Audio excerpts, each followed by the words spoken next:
Hello everyone. In this video I will show you how to verify your identity on Afterpay. First, open the Afterpay app or go to the Afterpay website and begin the sign-up process.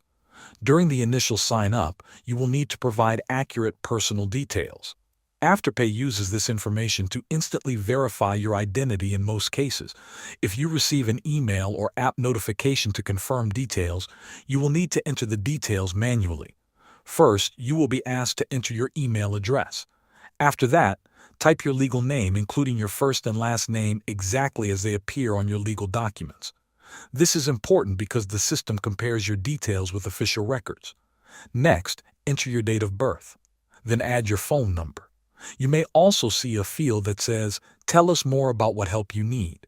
This section is optional, so you can fill it out if needed or leave it blank. After that, you will be asked to select your country.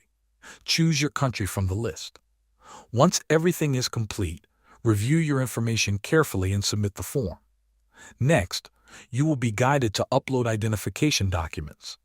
Accepted documents usually include a driver's license, a passport, or a birth certificate. After submitting your documents, wait for Afterpay to review them. Once approved, your identity will be verified. Thanks for watching.